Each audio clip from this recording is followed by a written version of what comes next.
I'd like to tell you about the strangest secret in the world. Some years ago, the late Nobel Prize-winning Dr. Albert Schweitzer was being interviewed in London, and a reporter asked him, "Doctor, what's wrong with men today?" And the great doctor was silent a moment, and then he said, "Men simply don't think." It's about this that I want to talk with you. We live today in a golden age. This is an era that man has looked forward to, dreamed of, and worked toward for thousands of years. But since it's here, we pretty well take it for granted. We in America are particularly fortunate to live in the richest land that ever existed on the face of the earth, a land of abundant opportunity for everyone. But do you know what happens? Well, let's take 100 men who start even at the age of 25. Do you have any idea what will happen to those men by the time they're 65? These 100 men who all start even at the age of 25 believe they're going to be successful. If you asked any one of these men if he wanted to be a success, he'd tell you he did. And you'd notice that he was eager toward life, that there was a certain sparkle to his eye, an erectness to his carriage, and life seemed like a pretty interesting adventure to him. But by the time they're 65, 1 will be rich. 4 will be financially independent. 5 will still be working. 54 will be broke. Now think a moment. Out of the 100, only 5 make the grade. Now why do so many fail? What has happened to the sparkle that was there when they were 25? What's become of the dreams, the hopes, the plans? And why is there such a large disparity between what these men intended to do and what they actually accomplished? When we say about 5% achieve success, we have to define success. And here's the best definition I've ever been able to find. Success is the progressive realization of a worthy ideal. If a man is working toward a predetermined goal and knows where he's going, that man is a success. If he's not doing that, he's a failure. Success is the progressive realization of a worthy ideal. Rollo May, the distinguished psychiatrist, wrote a wonderful book called Man's Search for Himself. And in this book he says, the opposite of courage in our society is not cowardice. It is conformity. And there you have the trouble today. It's conformity, people acting like everyone else without knowing why, without knowing where they're going. Now think of it. In America right now, there are over 18 million people 65 years of age and older. And most of them are broke. They're dependent on someone else for life's necessities. Now, we learn to read by the time we're 7. We learn to make a living by the time we're 25. Usually by that time, we're not only making a living, we're supporting a family. And yet, by the time we're 65, we haven't learned how to become financially independent in the richest land that has ever been known. Why? We conform. And the trouble is that we're acting like the wrong percentage group, the 95 who don't succeed. Now, why do these people conform? Well, they really don't know. These people believe that their lives are shaped by circumstances, by things that happen to them, by exterior forces. They're outer-directed people. A survey was made one time that covered a lot of men, working men, and these men were asked, "Why do you work? Why do you get up in the morning?" 19 out of 20 had no idea. If you ask them, they'll say, well, everyone goes to work in the morning, and that's the reason they do it, because everyone else is doing it. Now let's get back to our definition of success. Who succeeds? The only person who succeeds is the person who is progressively realizing a worthy ideal. He's the person who says, I'm going to become this, and then begins to work toward that goal. I'll tell you who the successful people are. A success is the school teacher who's teaching school because that's what he or she wants to do. The success is the woman who's a wife and mother because she wanted to become a wife and mother and is doing a good job of it. The success is the man who runs the corner gas station because that was his dream. That's what he wanted to do. The success is the successful salesman who wants to become a top-notch salesman and grow and build with his organization. A success is anyone who is doing deliberately a predetermined job because that's what he decided to do deliberately. But only 1 out of 20 does that. That's why today there isn't really any competition unless we make it for ourselves. Instead of competing, all we have to do is create. You know, for 20 years, I looked for the key which would determine what would happen to a human being. Was there a key I wanted to know which would make the future a promise that we could foretell to a large extent? Was there a key that would guarantee a person's becoming successful if he only knew about it and knew how to use it? Well, there is such a key, and I've found it. Have you ever wondered why so many men work so hard and honestly without ever achieving anything in particular, and others don't seem to work hard and yet seem to get everything? They seem to have the magic touch. You've heard them say that about someone. Everything he touches turns to gold. And have you ever noticed that a man who becomes successful tends to continue to become successful? And on the other hand, have you noticed how a man who's a failure tends to continue to fail? Well, it's because of goals. Some of us have goals, some don't. People with goals succeed because they know where they're going. It's that simple. Think of a ship leaving a harbor, and think of it with the complete voyage mapped out and planned. The captain and crew know exactly where it's going and how long it'll take. It has a definite goal. Now, 9,999 times out of 10,000, it will get to where it started out to get. Now, let's take another ship, just like the first, only let's not put a crew on it or a captain at the helm. Let's give it no aiming point, no goal, no destination. We just start the engines and let it go. I think you'll agree with me that if it gets out of the harbor at all, it will either sink or wind up on some deserted beach, a derelict. It can't go anyplace because it has no destination and no guidance, and it's the same with a human being. Take the salesman, for example. There's no other person in the world today with the future of a good salesman. Selling is the world's highest paid profession, if we're good at it and if we know where we're going. Every company needs top-notch salesmen, and they reward those men. The sky's the limit for them. But how many can you find? Someone once said the human race is fixed, not to prevent the strong from winning, but to prevent the weak from losing. The American economy today can be likened to a convoy in time of war. The entire economy is slowed down to protect its weakest link, just as the convoy had to go at the speed that would permit its slowest vessel to remain in formation. That's why it's so easy to make a living today. It takes no particular brains or talent to make a living and support a family today. So we have a plateau of so-called security, if that's what a person's looking for. But we do have to decide how high above this plateau we want to aim. Now let's get back to the strangest secret in the world, the story that I wanted to tell you today. Why do men with goals succeed in life and men without them fail? Well, let me tell you something which, if you really understand it, will alter your life immediately. If you understand completely what I'm going to tell you from this moment on, your life will never be the same again. You will suddenly find that good luck just seems to be attracted to you. The things you want just seem to fall in line, and from now on you won't have the problems, the worries, the gnawing lump of anxiety that perhaps you've experienced before. Doubt, fear, well, they'll be things of the past. Here's the key to success and the key to failure. We become what we think about. Now let me say that again. We become what we think about. Throughout all history, the great wise men and teachers, philosophers and prophets have disagreed with one another on many different things. It's only on this one point that they are in complete and unanimous agreement. Listen to what Marcus Aurelius, the great Roman emperor, said.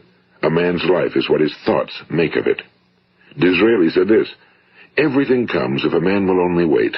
I've brought myself by long meditation to the conviction that a human being with a settled purpose must accomplish it, and that nothing can resist a will that will stake even existence for its fulfillment. Ralph Waldo Emerson said this, a man is what he thinks about all day long. William James said, the greatest discovery of my generation is that human beings can alter their lives by altering their attitudes of mind.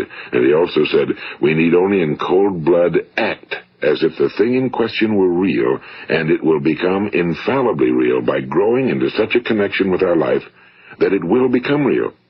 It will become so knit with habit and emotion that our interest in it will be those which characterize belief. And he also said, if you only care enough for a result, you will almost certainly attain it. If you wish to be rich, you will be rich. If you wish to be learned, you will be learned. If you wish to be good, you will be good. Only you must then really wish these things and wish them exclusively, and not wish at the same time 100 other incompatible things just as strongly. In the Bible you read in Mark 9:23, if thou canst believe, all things are possible to him that believeth. My old friend Dr. Norman Vincent Peale put it this way, this is one of the greatest laws in the universe. Fervently do I wish I had discovered it as a very young man. It dawned upon me much later in life, and I found it to be one of the greatest, if not my greatest discovery outside of my relationship to God. The great law, briefly and simply stated, is that if you think in negative terms, you will get negative results. If you think in positive terms, you will achieve positive results. That is the simple fact, he went on to say, which is at the basis of an astonishing law of prosperity and success. In 3 words, believe and succeed. William Shakespeare put it this way: our doubts are traitors and make us lose the good we oft might win by fearing to attempt. George Bernard Shaw said, people are always blaming their circumstances for what they are. I don't believe in circumstances. The people who get on in this world are the people who get up and look for the circumstances they want, and if they can't find them, make them. Well, it's pretty apparent, isn't it? And every person who discovered this for a while believed that he was the first one to work it out. We become what we think about. Now, it stands to reason that a person who's thinking about a concrete and worthwhile goal is going to reach it, because that's what he's thinking about, and we become what we think about. Conversely, the man who has no goal, who doesn't know where he's going, and whose thoughts must therefore be thoughts of confusion and anxiety and fear and worry, becomes what he thinks about. His life becomes one of frustration and fear and anxiety and worry. And if he thinks about nothing, he becomes nothing. Now, how does it work? Why do we become what we think about? Well, I'll tell you how it works as far as we know. Now, to do this, I want to tell you about a situation that parallels the human mind. Suppose a farmer has some land, and it's good fertile land. Now, the land gives the farmer a choice. He may plant in that land whatever he chooses. The land doesn't care. It's up to the farmer to make the decision. Now, remember, we're comparing the human mind with the land because the mind, like the land, doesn't care what you plant in it. It will return what you plant, but it doesn't care what you plant. Now, let's say that the farmer has 2 seeds in his hand. One is a seed of corn. The other is nightshade, a deadly poison. He digs 2 little holes in the earth, and he plants both seeds, one corn, the other nightshade. He covers up the holes, waters, and takes care of the land, and what will happen? Invariably, the land will return what's planted. As it's written in the Bible, as ye sow, so shall ye reap. Now remember, the land doesn't care. It'll return poison in just as wonderful abundance as it will corn. So up come the 2 plants, one corn, one poison. Now, the human mind is far more fertile, far more incredible and mysterious than the land, but it works the same way. It doesn't care what we plant. Success, failure. A concrete, worthwhile goal, or confusion. Misunderstanding, fear, anxiety, and so on. But what we plant, it must return to us. You see, the human mind is the last great unexplored continent on Earth. It contains riches beyond our wildest dreams. It will return anything we want to plant. Now, you might say, well, if that's true, why don't people use their minds more? Well, I think they figured out an answer to that one, too. Our mind comes as standard equipment at birth. It's free, and things that are given to us for nothing we place little value on. Things that we pay money for, we value. The paradox is that exactly the reverse is true. Everything that's really worthwhile in life came to us free. Our minds, our souls, our bodies, our hopes, our dreams, our ambitions, our intelligence, our love of family and children and friends and country, all these priceless possessions are free. But the things that cost us money are actually very cheap and can be replaced at any time. A good man can be completely wiped out and make another fortune. He can do that several times. Even if our home burns down, we can rebuild it. But the things we got for nothing, we can never replace. The human mind isn't used because we take it for granted. Familiarity breeds contempt. It can do any kind of job we assign to it, but generally speaking, we use it for little jobs instead of big, important ones. Universities have proved that most of us are operating on about 10% or less of our abilities. So decide now, what is it you want? Plant your goal in your mind. It's the most important decision you'll ever make in your entire life. What is it you want? Do you want to be an outstanding salesman? A better worker at your particular job? Do you want to go places in your company? In your community? Do you want to get rich? All you've got to do is plant that seed in your mind, care for it, work steadily toward your goal, and it will become a reality. It not only will, there's no way that it cannot. You see, that's a law, like the laws of Sir Isaac Newton, the laws of gravity. If you get on top of a building and jump off, you'll always go down. You'll never go up, and it's the same with all the other laws of nature. They always work. They're inflexible. Think about your goal in a relaxed, positive way. Picture yourself in your mind's eye as having already achieved this goal. See yourself doing the things you will be doing when you've reached your goal. Ours has been called the phenobarbital age, the age of ulcers and nervous breakdowns and tranquilizers, at a time when medical research has raised us to a new plateau of good health and longevity. Far too many of us worry ourselves into an early grave, trying to cope with things in our own little personal ways, without learning a few great laws that will take care of everything for us. These things we bring on ourselves through our habitual way of thinking. Every one of us is the sum total of his own thoughts. He is where he is because that's exactly where he really wants to be, whether he'll admit that or not. Each of us must live off the fruit of his thoughts in the future, because what you think today and tomorrow, next month and next year, will mold your life and determine your future. You're guided by your mind.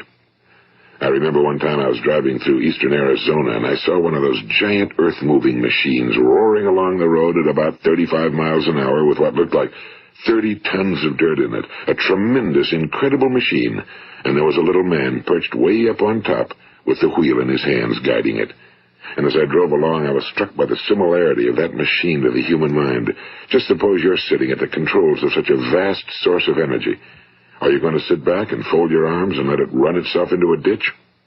Or are you going to keep both hands firmly on the wheel and control and direct this power to a specific, worthwhile purpose? It's up to you. You're in the driver's seat. You see, the very law that gives us success is a two-edged sword. We must control our thinking. The same rule that can lead a man to a life of success, wealth, happiness, and all the things he ever dreamed of for himself and his family. That very same law can lead him into the gutter. It's all in how he uses it, for good or for bad. This is the strangest secret in the world. Now, why do I say it's strange, and why do I call it a secret? Actually, it isn't a secret at all. It was first promulgated by some of the earliest wise men, and it appears again and again throughout the Bible, but very few people have learned it, understand it. That's why it's strange, and why for some equally strange reason it virtually remains a secret. I believe that you could go out and walk down the main street of your town and ask one man after another what the secret of success is, and you probably wouldn't run into one man in a month who could tell you. Now, this information is enormously valuable to us if we really understand it and apply it. It's valuable to us not only for our own lives, but the lives of those around us, our families, employees, associates, and friends. Life should be an exciting adventure. It should never be a bore. A man should live fully, be alive. He should be glad to get out of bed in the morning. He should be doing a job he likes to do because he does it well. One time I heard Grove Patterson, the great late editor-in-chief of the Toledo Daily Blade, make a speech, and as he concluded his speech, he said something I've never forgotten. He said, "My years in the newspaper business have convinced me of several things. Among them, that people are basically good, and that we came from someplace, and we're going someplace. So we should make our time here an exciting adventure. The architect of the universe didn't build a stairway leading nowhere." And the greatest teacher of all, the carpenter from the plains of Galilee, gave us the secret time and time again. As ye believe, so shall it be done unto you. I've explained the strangest secret in the world and how it works. Now, on this side, I want to explain how you can prove to yourself the enormous returns possible in your own life by putting this secret to a practical test. I want you to make a test that will last 30 days. It isn't going to be easy, but if you'll give it a good try, it will completely change your life for the better. Now, back in the 17th century, Sir Isaac Newton, the English mathematician and natural philosopher, gave us some natural laws of physics which apply as much to human beings as they do to the movement of bodies in the universe. And one of these laws is that for every action, there is an equal and opposite reaction. Simply stated, as it applies to you and me, it means we can achieve nothing without paying the price. The results of your 30-day experiment will be in direct proportion to the effort you put forth. To be a doctor, you must pay the price of long years of difficult study. To be successful in selling, and remember that each of us succeeds to the extent of his ability to sell. Selling our families on our ideas, selling education in schools, selling our children on the advantages of living the good and honest life, selling our associates and employees on the importance of being exceptional people. To, of course, the profession of selling itself. But to be successful in selling our way to the good life, we must be willing to pay the price. Now, what is that price? Well, it's many things. First, it's understanding emotionally, as well as intellectually, that we literally become what we think about, that we must control our thoughts if we're to control our lives. It's understanding fully that as ye sow, so shall ye reap. Second, it's cutting away all fetters from the mind and permitting it to soar as it was divinely designed to do. It's the realization that your limitations are self-imposed and that the opportunities for you today are enormous beyond belief. It's rising above narrow-minded pettiness and prejudice. And third, it's using all your courage to force yourself to think positively on your own problem, to set a definite and clearly defined goal for yourself, to let your marvelous mind think about your goal from all possible angles, to let your imagination speculate freely upon many different possible solutions, to refuse to believe that there are any circumstances sufficiently strong to defeat you in the accomplishment of your purpose, to act promptly and decisively when your course is clear, and to keep constantly aware of the fact that you are, at this moment, standing in the middle of your own acres of diamonds, as Russell Conwell used to point out. And fourth, save at least 10% of every dollar you earn. It's also remembering that no matter what your present job, it has enormous possibilities if you're willing to pay the price. Now let's just go over the important points in the price each of us must pay to achieve the wonderful life that can be ours. It is, of course, worth any price. 1. You will become what you think about. 2. Remember the word imagination and let your mind begin to soar. 3. Courage. Concentrate on your goal every day. 4. Save 10% of what you earn. And 5. Action. Ideas are worthless unless we act on them. Now, I'll try to outline the 30-day test I want you to make. Keep in mind that you have nothing to lose by making this test and everything you could possibly want to gain. There are 2 things that may be said of everyone. Each of us wants something, and each of us is afraid of something. I want you to write on a card what it is you want more than anything else. It may be more money. Perhaps you'd like to double your income or make a specific amount of money. It may be a beautiful home. It may be success at your job. It may be a particular position in life. It could be a more harmonious family. Each of us wants something. Now write down on your card specifically what it is you want. Make sure it's a single goal and clearly defined. You needn't show it to anyone, but carry it with you so that you can look at it several times a day. Think about it in a cheerful, relaxed, positive way each morning when you get up, and immediately you have something to work for, something to get out of bed for, something to live for. Look at it every chance you get during the day and just before going to bed at night. And as you look at it, remember that you must become what you think about, and since you're thinking about your goal, you realize that soon it will be yours. In fact, it's yours really the moment you write it down and begin to think about it. Look at the abundance all around you as you go about your daily business. You have as much right to this abundance as any other living creature. It's yours for the asking. Now we come to the difficult part. Difficult because it means the formation of what is probably a brand new habit, and new habits are not easily formed. Once formed, however, it will follow you for the rest of your life. Stop thinking about what it is you fear. Each time a fearful or negative thought comes into your consciousness, replace it with a mental picture of your positive and worthwhile goal. And there will come times when you'll feel like giving up. It's easier for a human being to think negatively than positively. That's why only 5% are successful. You must begin now to place yourself in that group. For 30 days, you must take control of your mind. It will think about only what you permit it to think about. Each day for this 30-day test, do more than you have to do. In addition to maintaining a cheerful, positive outlook, give of yourself more than you've ever done before. Do this knowing that your returns in life must be in direct proportion to what you give. The moment you decide on a goal to work toward, you're immediately a successful person. You are then in that rare and successful category of people who know where they're going. Out of every 100 people, you belong to the top 5. Don't concern yourself too much with how you're going to achieve your goal. Leave that completely to a power greater than yourself. All you have to do is know where you're going. The answers will come to you of their own accord and at the right time. Remember these words from the Sermon on the Mount, and remember them well. Keep them constantly before you this month of your test. Ask, and it shall be given you. Seek, and ye shall find. Knock, and it shall be opened unto you. For every one that asketh receiveth, and he that seeketh findeth, and to him that knocketh it shall be opened. It's as marvelous and as simple as that. In fact, it's so simple that in our seemingly complicated world, it's difficult for an adult to understand that all he needs is a purpose and faith. For 30 days, Do your very best. If you're a salesman, go at it as you've never done before, not in a hectic fashion, but with the calm, cheerful assurance that time well spent will give you the abundance in return you deserve and want. If you're a homemaker, devote your 30-day test to completely giving of yourself without thinking about receiving anything in return, and you'll be amazed at the difference it makes in your life. No matter what your job, do it as you've never done it before for 30 days. And if you've kept your goal before you every day, you'll wonder and marvel at this new life you've found. Dorothea Brand, the outstanding editor and writer, discovered it for herself and tells about it in her fine book, Wake Up and Live. Her entire philosophy is reduced to the words, act as though it were impossible to fail.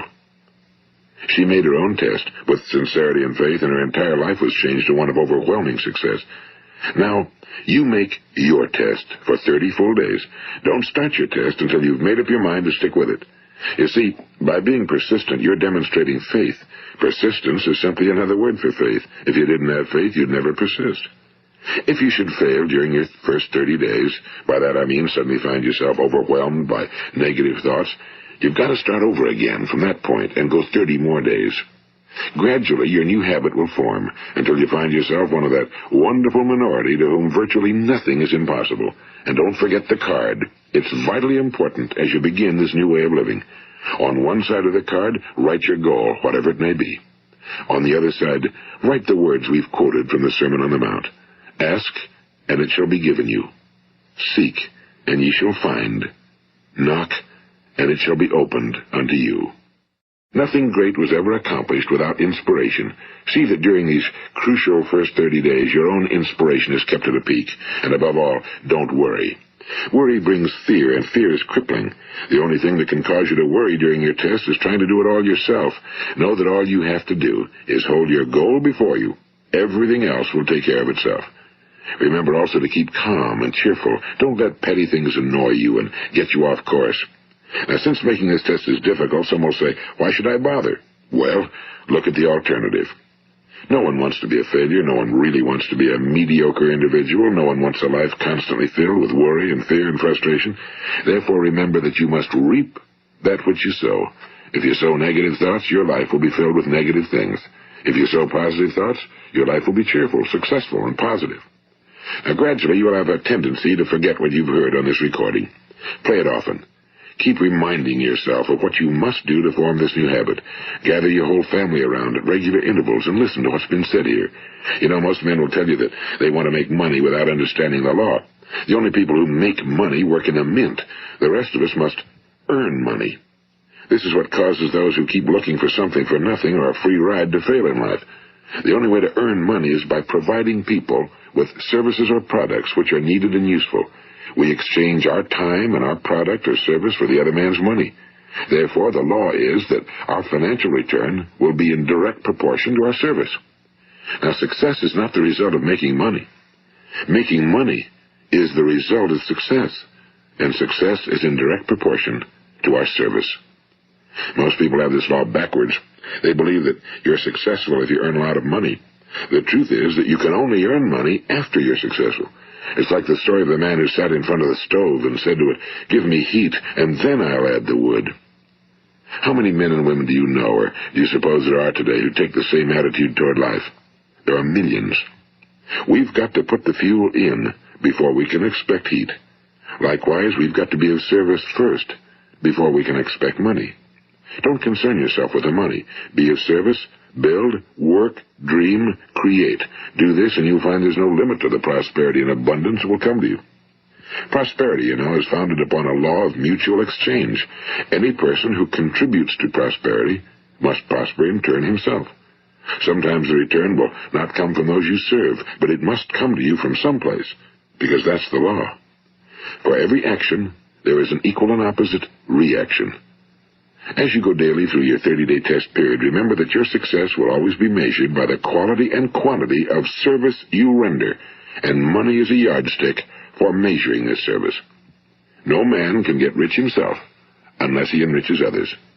Now, there are no exceptions to a law. You can drive down any street in America and from your car estimate the service that's being rendered by the people living on that street. Had you ever thought of this yardstick before? It's interesting. Some, like ministers and priests and other devoted people, measure their returns in the realm of the spiritual, but again, their returns are equal to their service. Once this law is fully understood, any thinking person can tell his own fortune. If he wants more, he must be of more service to those from whom he receives his return. If he wants less, he has only to reduce his service. This is the price you must pay for what you want. If you believe you can enrich yourself by deluding others, you can end only by deluding yourself.